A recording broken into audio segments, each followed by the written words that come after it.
They just dug their heels in and said no. A dispute over hail damage headed to court. Every time I hear, like a good neighbor, and I'm like, I would not want neighbors like that. Why the attorney for a Jackson family says their insurance denial reflects a larger trend. Plus, it's become crippling at times. For years, they found pain relief outside the VA system. Now, their eligibility for care is being scaled back.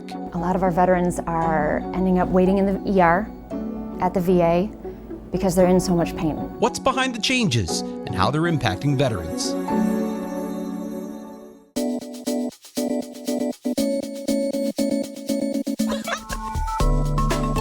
From the FOX6 studios, this is Open Record. I'm Brian Polson. I'm joined this week by Contact 6's Jenna Sachs. Hello, Jenna. Hi, Brian. And of course, as always, we are joined by executive producer Sarah Smith. Hey, Sarah. Hi. We are recording this episode on Wednesday, August 28th, and today we're going to talk about a couple of Contact 6 stories that began with unexpected denials. The first, the denial of an insurance claim. The second, the denial of medical treatments. And in both cases, those denials were unexpected and had painful consequences. We'll get into the details about both of those cases when we come right back.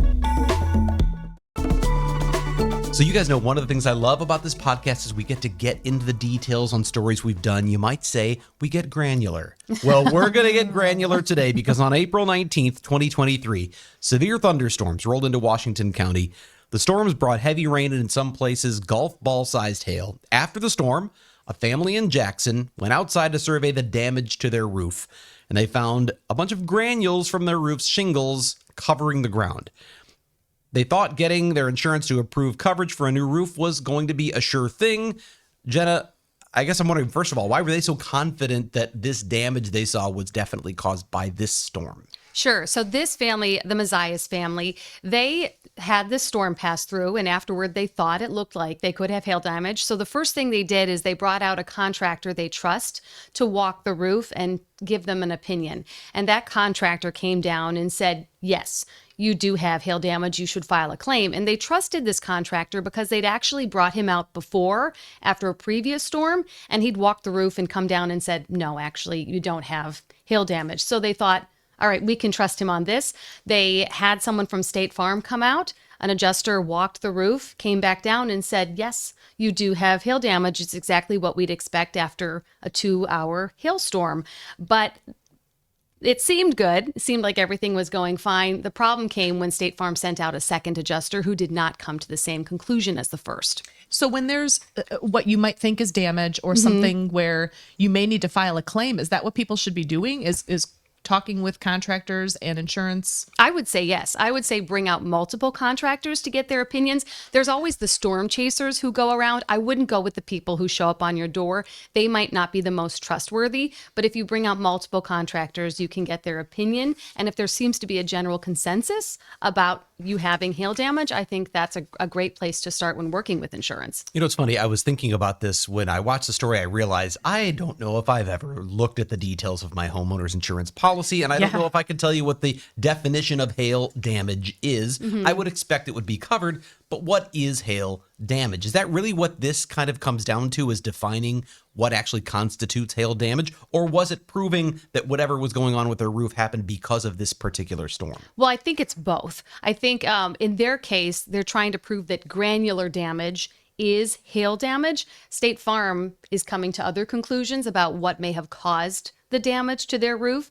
So it could be, you know, the hail that caused that granular loss, or was it something else before that? So I think those both of those aspects will be something they discuss in court with this case. So do the estimates vary? So the one that they got, you know, maybe the contractor said, and then that first insurance adjuster was like, yeah, damage. Second one was like, Right. So this family got multiple assessments from contractors who all said their damage was between $20,000 and $30,000. And State Farm had said you have $700 in damage. So State Farm had said you have some soft metal damage, but perhaps it's a manufacturer shingle defect or something else that caused the damage to your shingles. So we're not going to cover that portion. So that's where they got very frustrated because they had all these multiple opinions. They even brought in a restoration company that did a study on their roof, took a lot of microscopic images, put together a thick packet of information, sent it to State Farm, and that didn't make a difference either. I mean, I get the sense that there's a lot going into just determining, does this meet the definition? Obviously, that's what the adjusters and all that are for. Did you suffer the damage that qualifies? Do you have coverage? But I step back and I go, okay, hailstorm comes.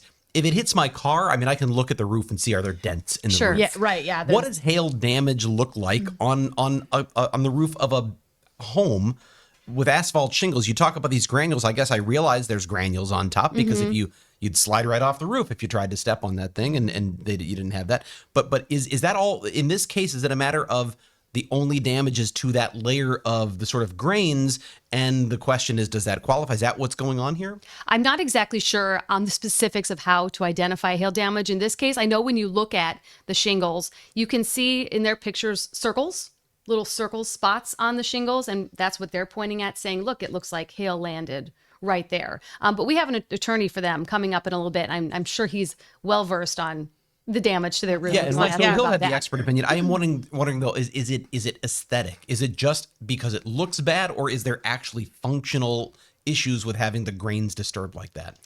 Let's ask him for sure. Okay, so you talked to the same family, months prior. Were other policyholders and people having similar issues? Yes. So around the time we did that story, we'd heard from 4 other families who said that State Farm had either lowballed or denied their roof damage claims after there were hail storms. So we had a few people writing to us all around the same time saying the same thing, and all had estimates from contractors who said, yes, you do have hail damage. We also spoke with a second family for this story, Don and Dania Groves in Hartford, and they had the similar storm passed through on the same day. They also felt they had hail damage, and multiple contractors told them, you have more than $20,000 in damage to your roof, and State Farm offered them about half that amount.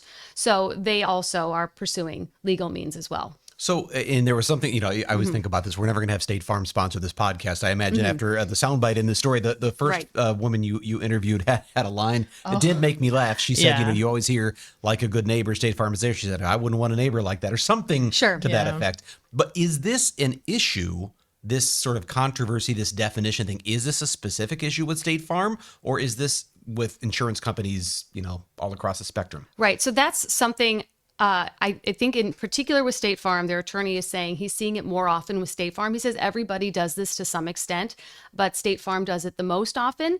And we did speak with the Wisconsin Office of the Commissioner of Insurance about this story the first time around, and they said they did have more complaints about State Farm on this issue than any other insurance provider in the state, although the OCI did not find any wrongdoing by State Farm in the case of those 2 families, the Groves and the Mazias family. What did State Farm say? I'm sure you reached out to them. Sure. So State Farm basically said, we seek to provide customers all benefits to which they are entitled within the terms of their policy, basically saying or implying that the roofs didn't meet the terms of the policy. And that they weren't entitled to this, right? Yeah. Right. Saying, we handle each claim on its own merits. So that's essentially what they said. They did not provide a lot of information, and they didn't do an interview about it. I was thinking about this. I mean, it's easy. It's always easy in these situations. And I'm not saying they're not, but it's easy to paint the insurance company as the bad guy, the big bad. They're denying the claim for the poor person who needs the damage.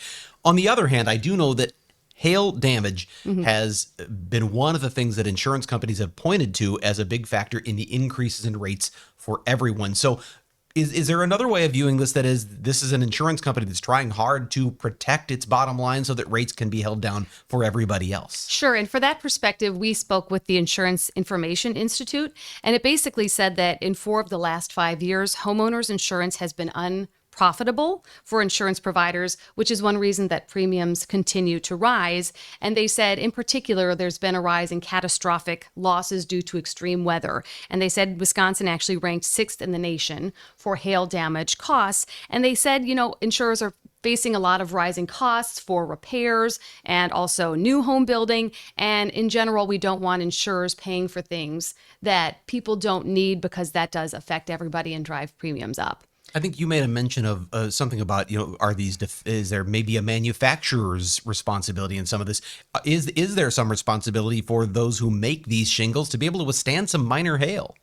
Sure. I mean, some of these roofs are not 5 years old. They're older than that. So the question being, is it normal wear and tear, or is it this storm that caused the damage? So the family that you were talking with, and obviously they're going through all this stuff with the insurance and adjusters and getting rates and all that, or estimates. But then they got a letter from State Farm a couple months later that kind of sent them. This felt like a kick in the pants to them. They were already upset about the whole situation, and then they got this letter 6 months later saying, you must replace your roof or we are not going to continue to provide you insurance. Basically saying your roof is in a deteriorated state, you have to replace it. So they were upset because they'd been arguing back and forth with State Farm saying, well, you should be covering it. And then they said, well, actually, you need to get a new roof or you can't remain a policyholder with us. So the Mazias family ultimately did get a new roof for about $30,000. Yeah, roofs are not cheap. Nope. And then they had to, they switched insurance providers after that because they couldn't even go on to another insurance provider without that new roof either. Okay, so they did switch and they did pay that money. Like most expensive things in your lifetime, Yeah. it's a new car, it's your child's wedding, and a roof Yeah. on your Right, house, right? I mean, right. those are some of the major ones. Yeah. I know that in watching your story, it seemed like there was a moment for the Mazias family where, you know, they're thinking there's nothing we can do, and then they come across all these other people who've had this attorney help them. Right. And that seems when like everything switched for them. Right. Well, Yeah. they were already frustrated because they're in this neighborhood where everybody else is getting a new roof, right? And that's just irritating watching Insult, all of your neighbors who Yeah. have different insurance providers get roofs. So our story aired, and then they started hearing from people on social media who basically said we're having a similar experience. And through those people, they learned about an attorney who was representing people with claims against State Farm. And am I right? That's the attorney that we have waiting to come Yes, join us that on is the the show? attorney we have speaking with us Well, you today. know what? We're going to take a break and we're just going to get right to the expert. When we come back, the attorney representing the Mazias family joins us for a live interview. He says he's seen this kind of denial many times before, why he argues the damage should have been covered by insurance when we come back. And welcome back to Open Record. We are talking about State Farm's denial of one family's roof hail damage claim, and they are taking their case to court. They're arguing bad faith and breach of contract. Joining us now live is their attorney, Ryan Graff of MGW Law in Manitowoc. Ryan, thank you for joining us. Good morning. Good morning. So one thing I think that's interesting about you in particular is you actually used to represent State Farm, and you now represent policyholders. He Can you knows tell all us the how inside this- secrets, right? Yeah, how did that happen? How did that happen? When I graduated law school, I took a job at an insurance defense firm that I worked at for about 15 years. State Farm was by far my biggest client. And in 2020, in the middle of the pandemic, me, two partners, and a bunch of associates started a policyholders firm where we represent policyholders against insurance companies, many of which are my former clients who are none too pleased. So you had told me, or the Mazias family told me, when you called them, your response to them was, you definitely have a case. Why did you feel like the Mazias family had a case?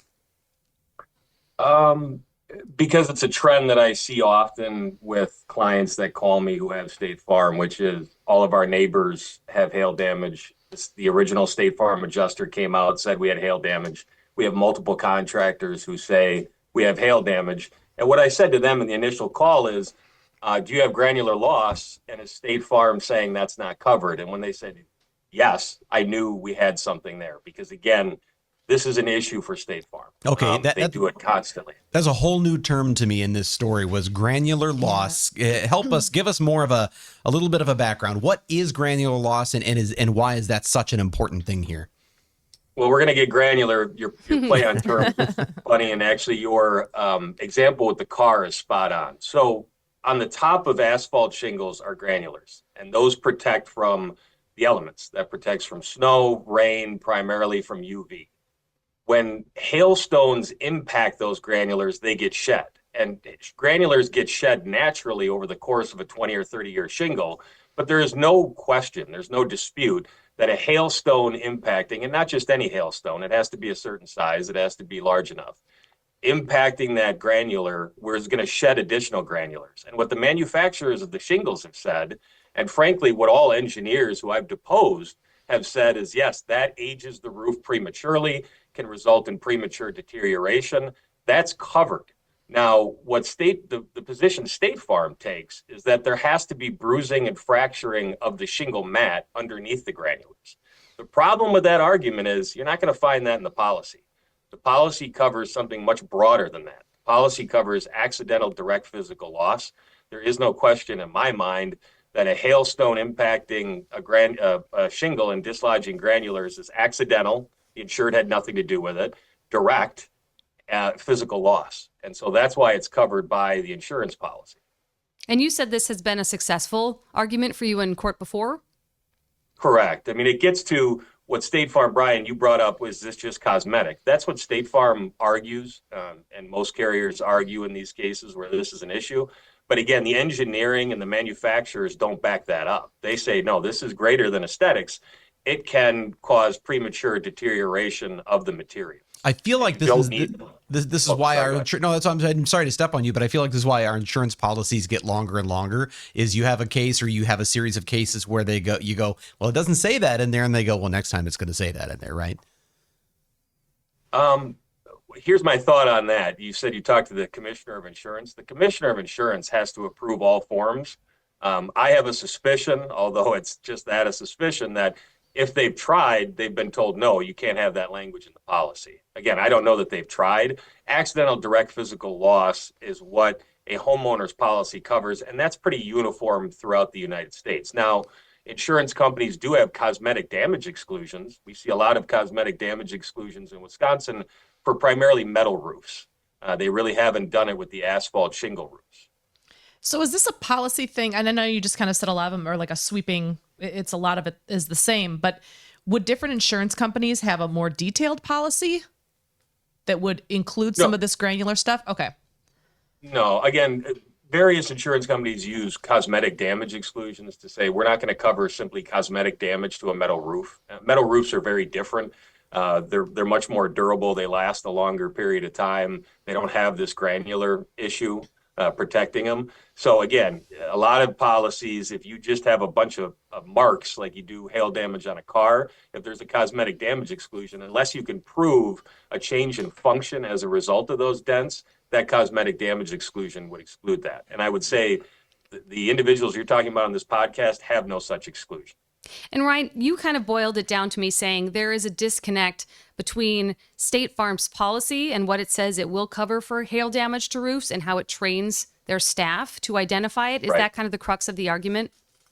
That's the crux of the argument. So I'll try to make this as efficient as possible, but there was a group of engineers who primarily work for insurance companies who came up with a study that has not been peer reviewed. It has not been adopted in the industry. None of the manufacturers agree with it, to say, well, the only time an asphalt shingle roof is damaged is if there's bruising or fracturing of the mat. And so that's how they justify these denials, with an engineering study done by a bunch of engineers hired by insurance companies that's not referenced in your policy, is never talked about in your policy. That disconnect is the problem. State Farm takes that study to a whole different level and actually had the engineers who created that study create training videos for State Farm personnel that really drills in their head. You have to have bruising and fracturing of the mat. You have to have it. If you don't have it, it's not hail damage. That's the problem. In your policy, you're saying we're going to cover accidental direct physical loss, which granular loss clearly qualifies as that. But when you're training your people and you're adjusting these claims, you're saying we need bruising and fracturing of the mat. Again, that is the disconnect. Is this something that has been tested in court? Does it still need to be? Do you expect the Mazias case, for instance, to go to trial over this? Or is this one of those where the insurance company, where State Farm says, you know what, we're going to go with this, and if they hire an attorney and push it, fine, but for the others, they'll go away and we'll save money? The latter. I call it the Pinto effect with my clients. If people remember the Pinto, Ford knew what they were doing, but the lawsuits were cheaper than paying out, or not cheaper than paying out. The lawsuits were cheaper than fixing the Pinto that exploded when it got rear-ended. State Farm knows what it's doing. It knows that there's this disconnect. It knows that what they're doing is wrong, but they're saving a lot of money, because if you deny 100 of these and one or two people find a lawyer and you got to pay for a roof and maybe you pay a little bit for bad faith, well, think of all the money you've saved on the other 99. I want to be clear here. State Farm isn't here to defend itself and to give its feedback on this. But for this story, you did obviously ask them some of these questions, right? And what you got was a written statement. Yep, they sent me a brief statement basically saying that these cases are best debated in court, and that's where they would do it, not through journalism. So that is pretty much what they told us. In other words, they had an opportunity to talk about this in the journalistic arena, which Right. obviously Ryan is doing, but they're just not here to participate because they'd rather handle that in the legal arena. Yes, that's basically a summary of what they said. Okay. And Ryan, I do want to ask, how many times have you sued State Farm? You have a history of doing that, right? More than other providers. Yeah, they're the by far my largest caseload is State Farm claims. I would say between 50 and 75 in the last 4 years, because again, prior to 2020, I was representing State Farm, so I couldn't sue them. So And I'm 50 or wondering, 75 cases. is that partly why? Is it because you have more of a familiarity with their operation, so that that's why you've sort of, that's become sort of your go-to, or is it because they are particularly taking a harder line on this issue of granular damage than maybe some of the other companies?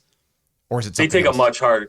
they take a much harder line on this granular issue. Like I said in the original story, some companies do it infrequently. State Farm does it constantly. And again, it's literally in their training materials, this standard of bruising or fracturing, where other carriers don't have similar training materials.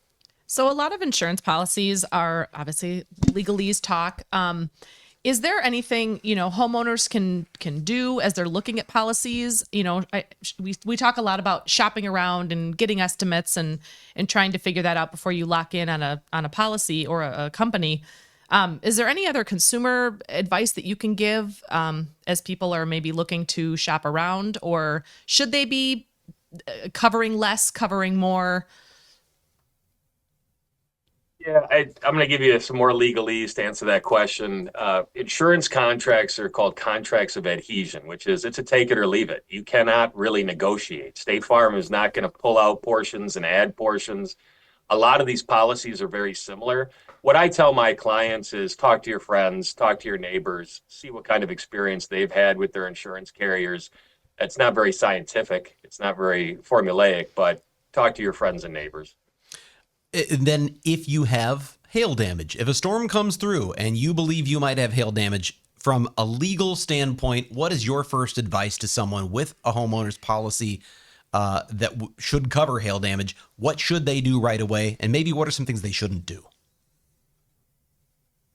First, find a contractor. Jenna said multiple contractors who you can trust, local contractors, contractors that do business in the state of Wisconsin. Have them take a look. People don't identify hail damage themselves.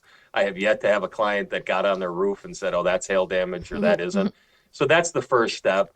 And don't wait on your claim. A lot of people don't realize that there is usually a provision in your policy, and there's a provision in Wisconsin statutes that you need to make a claim within a year. And if you don't make a claim within a year, the insurance company can deny it for late reporting. So stay on top of it.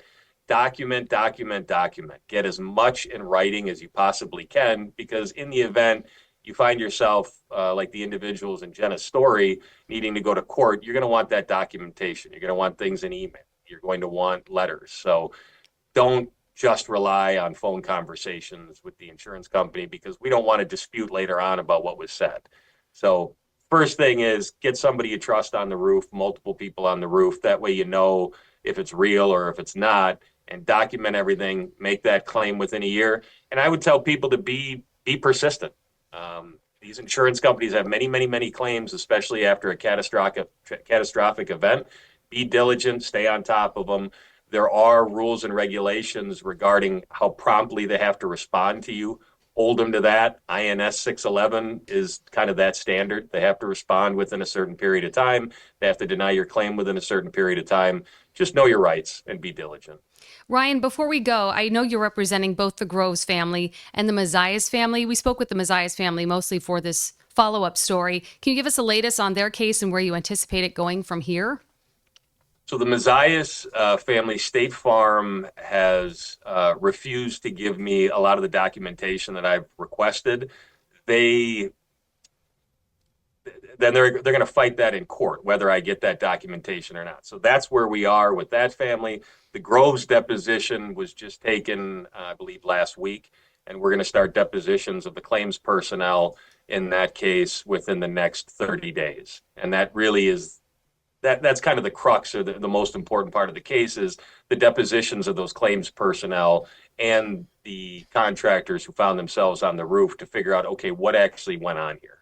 I hope our viewers feel the same way I do. I've learned a lot here today Heck yeah. already. I feel so much more empowered if a hailstorm happens to hit my home. Ryan Graff of MGW Law in Manitowoc. Thank you so much for being here on Open Record.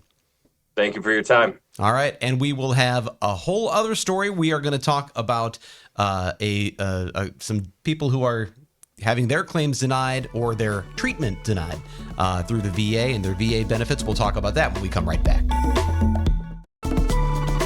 All right, well, until recently, veterans suffering from chronic pain could find relief through massage therapy, acupuncture, and chiropractic care outside the VA system. And they did that by getting what's called community care referrals.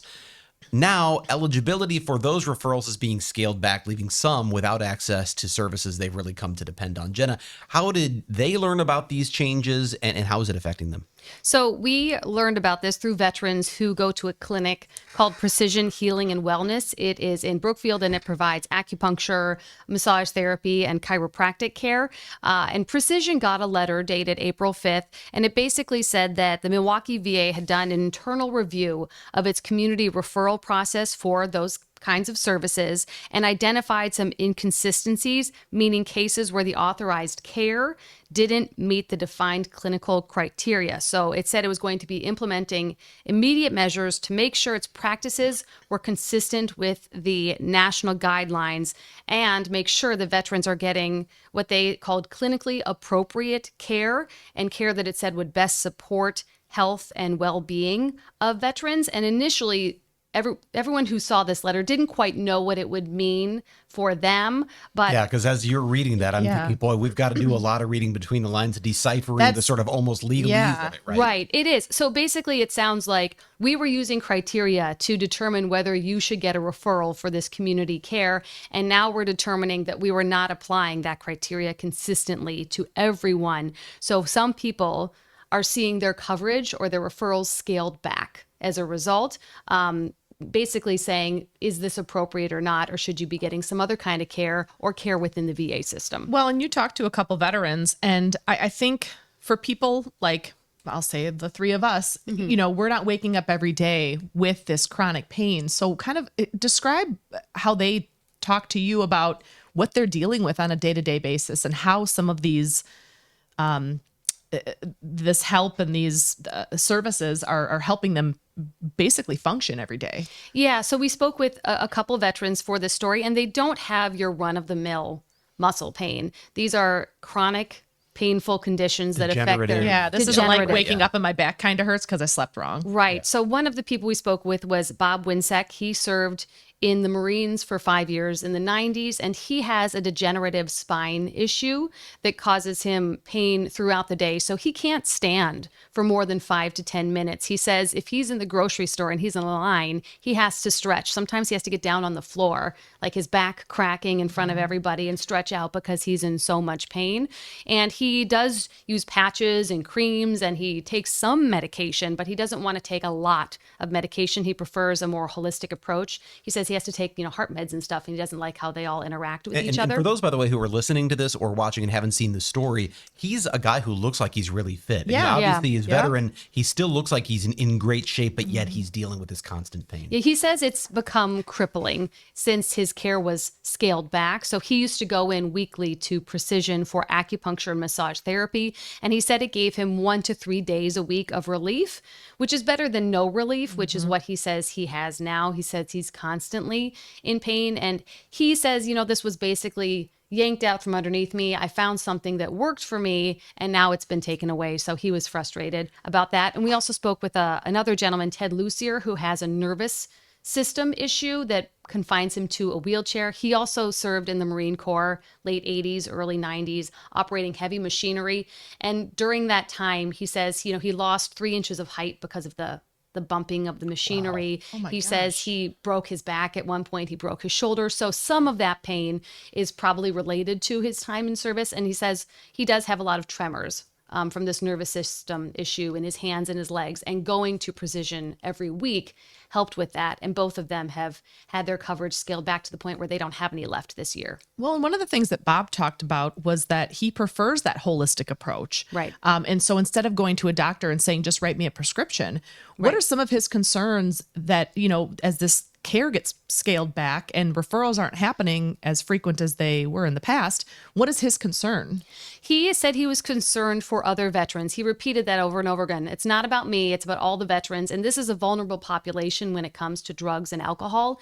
And he said, do we want to risk them becoming hooked on drugs? Do we want them to turn to alcohol? And actually, the owner of Precision, a woman named Nova Gescheidmeyer, she told me that she actually had one veteran who has tried to kill himself since Because of the care constant went pain. away. Yeah. He said it's because he's in pain.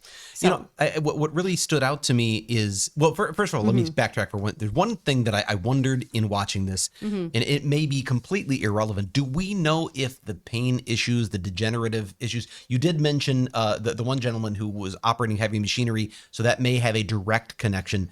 But does it matter if the pain they're dealing with now is from their time in service, or that they are veterans, they're due this kind of treatment? Either way, do we know if it matters? I don't think it matters. I think it matters maybe in terms of perception. And should we be providing these care for our veterans because they served our country? We say we take care of our veterans. That's one of their arguments. You say you take care of us, but are you willing to give us what we feel we need? But in terms of care, this is just their care provider. They go there for dental service as well and all sorts of medical needs. So they would, I'm not sure it matters from a VA perspective. So how the other got question it. then that stood out to me was that big long statement you read Yeah. earlier. And I'm trying to decipher what are the words that actually are the meaning. There's a lot of words that seem to just be dressing up. What are the meaningful ones? And the one that stood out to me was making sure they're receiving clinically appropriate care. Right. Which suggests, or at least implies, that the care they've been getting through massage and acupuncture is not clinically appropriate. Right. Is there some determination that for some reason getting acupuncture is not a medically appropriate care for someone who's dealing with pain? Right. So the VA wants people to make sure that their doctor prescribed this, make sure it's part of a care plan that the VA is on board with and meets their criteria. Does it have to be a VA doctor? They do receive referrals from the VA system, and they will continue to provide these referrals, but the VA would much rather perform those services themselves. They do provide massage therapy and acupuncture, physical therapy, medications, all sorts of things. So they were saying, hey, if this is affecting you, come to us and let's see if we can work out a plan. But the way it's been affecting the veterans who go to Precision is basically their coverage has been scaled back in a couple ways. Basically, they were receiving multiple kinds of care before, like maybe they were getting acupuncture and massage. And now they're being told you have to pick one or the other. And some were going in for weekly appointments, and now they're being told, hey, you can only go 12 times a year. So that's an example of how it's being scaled back in terms of, I guess, how often they're getting the massages and the acupuncture that they feel helps. So to piggyback kind of off of what Brian was just talking about, the perception that maybe some of the care that Precision was offering isn't as clinically Right. up to scale or up to, Necessary or whatever it necessary. is. So what does Precision, the folks at Precision have to say about that maybe implied perception? Well, I did ask the owner, I said, I think some people might watch this and they say, oh, I'd love massage and acupuncture. That sounds frivolous to me. And she said, the people who come here have chronic pain. These are people with real serious issues, and not just physical issues, but mental health issues like PTSD. She says they help with a number of issues, but she said these people are in pain. And she says massage has been proven to work over hundreds of thousands of years. So has acupuncture. And if these people feel this is part of their care plan that works, let's support them and continue to provide it.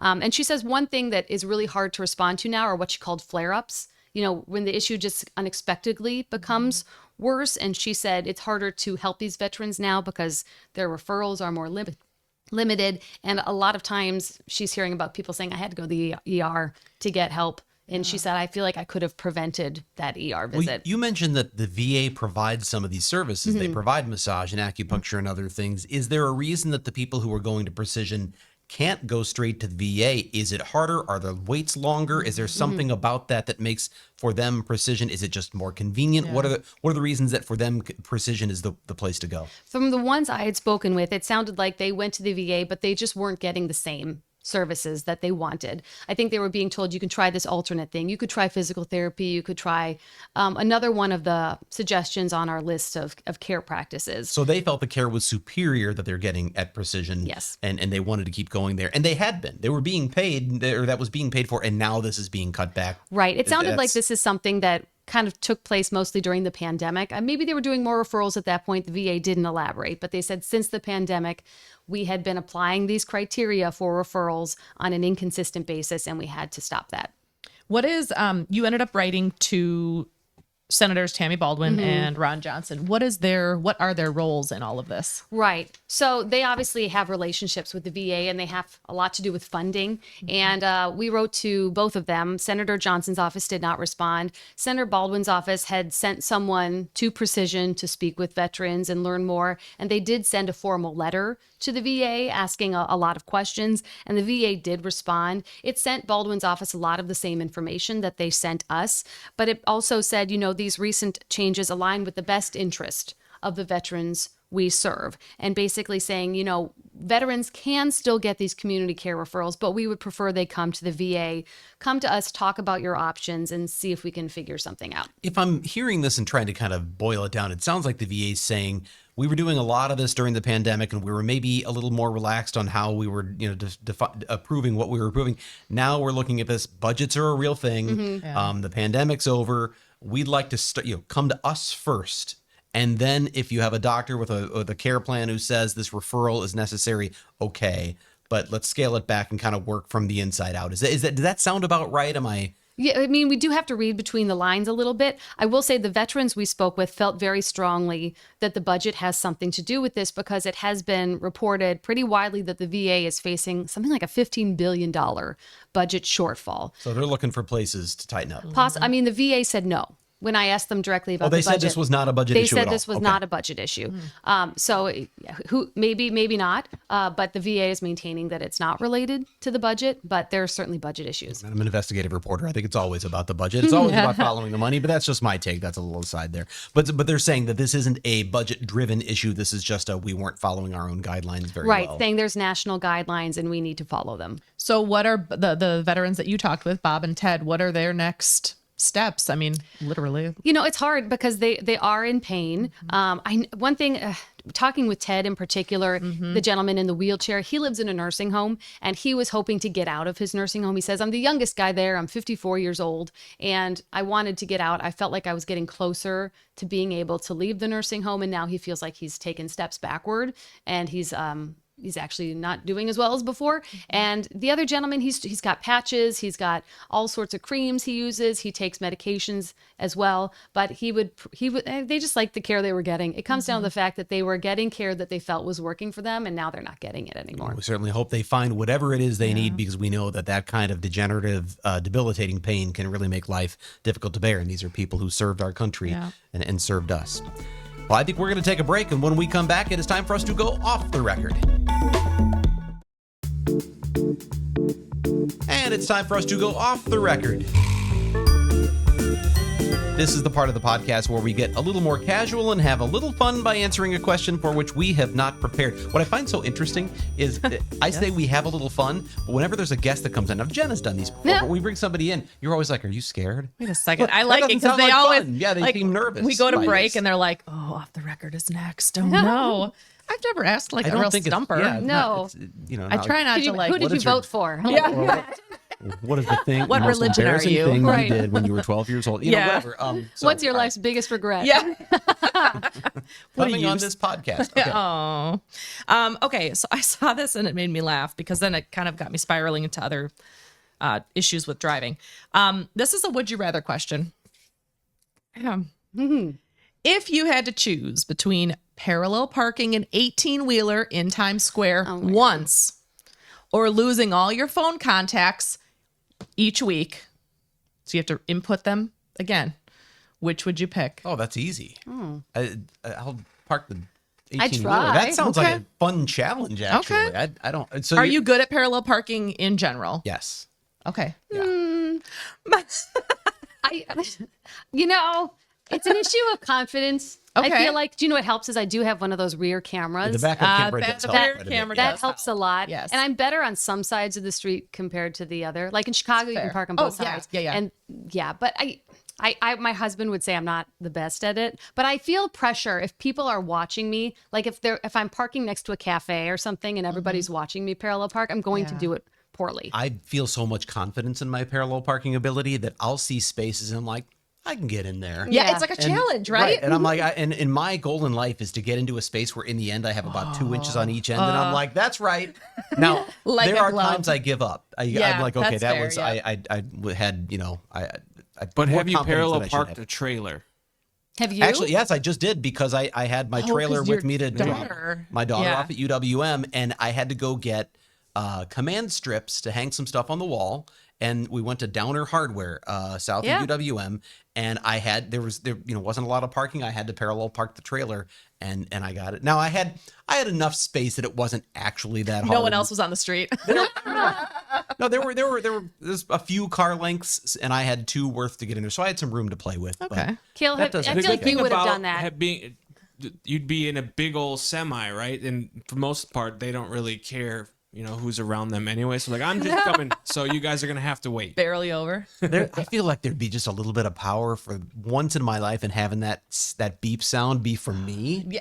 Like, that's right, out of my way. I did that. Do you hear the beep? That's get out. Get out of my Are way. you good at it, Sarah?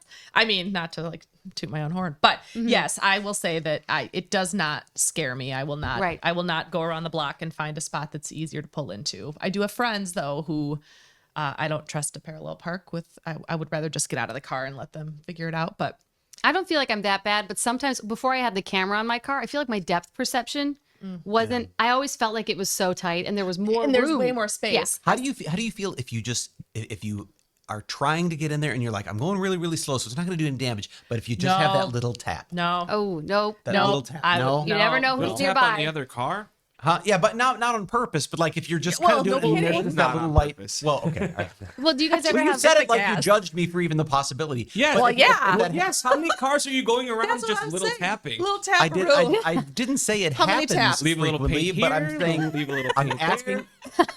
I'm Suddenly asking your Brian needs a new anxiety bumper. level. No, I'm asking your anxiety level if it happens. I don't ever let it get that close, Brian, to No. happen. Oh, see, No. that's my problem. It's kind of like me getting places on time. I'm always pushing it to the last second. That's not a surprise. Well, to do you anyone ever in have this room. someone get out of the car and do this with their hands, where it's like you have 2 feet, you have 1 foot, then you kind of go like this, closer and closer together Yeah. until you're like you got an inch. And left. I'm always then you like don't tap. hitting the brake, and they're still like, You can go. do this, and You I'm can like, go. I don't think so. My daughter, when she's parallel parking, I'll tell her, "You've got plenty of room, plenty of room." It's like this much room, and she's like, "No, I'm not going any further." I'm like, "You're not And you're going to like, get in there I'm if you don't do standing that." out here. I'm pretty sure when I took my driver's test, though, I parked like 1.5 feet from the curb when I did my parallel parking. I you could always hold- you park could fit a far whole away from bike. the curb because I've scratched way too many rims. Oh. So Yeah. I'm just like, Yeah. I'm behind pull behind the up on it and camera. I go, Hold on, whoops, and let me it'll- peek behind the camera. No, I will tell you, you go Sorry. back. I mean, I have confidence now. You go back to when I was 16. No, I think I got out of 6 points, I got 3 points taken off for parallel parking on the driving test. So I grew up in McGuanago, and I could have gone to Waukesha. That's where a lot of my classmates went. But you had to go all the one-way streets. Waukesha's bananas for driving. Right. Like they take you downtown there. So we drove to Elkhorn, just much further away. But I didn't have to parallel park. I just did a 3-point turn, and I got 0 points off on my test. And I drove a 79 Pontiac Bonneville. Why does this which, not if you don't surprise know you? that, You it's got a both. 100 on your driving. 100%. No points That is off. the most Sarah Smith thing No I've notes. ever heard. I don't think Send I it. should share the story, but I will. I passed my driver's test by 1 point. All right. That's right. There we go. I only had to take it once. I was, it was young. But I remember the teacher or whoever the Yeah. assessor said, you passed by 1 point. I said, oh, I passed. And he said, you're missing the point. But the bottom line is, I believe passing was 70. I got a 76. So I was All better right. better than Better than Jenna. one. better than Jenna's one. But Jenna's I number passed. one. All right, but we Passing got a grade. minute. I want to say this though, because there was the other side of your question, which was the contact. Oh, thing. yeah. I don't want to have to enter my contacts. I'm so bad about keeping up with entering contacts that, in fact, the state, we have a lot of turnover in news. And so I still get phone calls from coworkers, and it's like, oh, it's Beverly Taylor. She hasn't worked here forever. Myra Sanchik is calling. Yes, Myra Sanchik, Andy. I mean, I get all these people calling me who haven't worked here in years. Yeah, oh, it's that's Joanne Williams. unacceptable, You know, because we get the email. Here's the new person. Here's their phone number. Do it right then. Well, And if you ask me after the fact, I am judging you. well, you can that's judge me. fair. The thing is, I add the new contact. Kale, this is what you don't get. I add the new one. I don't take the time to go back in and find who had that before and delete the old one. I'm admitting to you that I'm not good at this. It's Kale. fine. This but is a it's whole not, it's not other something to be good at. off You the just do record. it or you don't. It's not a skill. You do or you don't. There's no try. We're about to have Isn't that another. what- We're gonna have another work meeting. So I'm writing down. I'm writing this down for we the got to next wrap off the this thing record. up. I've got to have a work meeting with Kale. Okay, we're going to take a final break when we come back after this. If you have a topic you would like us to discuss on Open Record or an issue you think we should investigate for Fox 6 News, send us an email to fox6investigators@fox.com. That is Fox, the number 6, investigators@fox.com. As always, thank you to the people who make this podcast possible, including our executive producer, Sarah Smith, our editor, Dave Machuda, our chief photographer, Kale Zimney, and manning the video switcher, Lindsay Adele. And with that, I'm Brian Polson. We'll be back next week.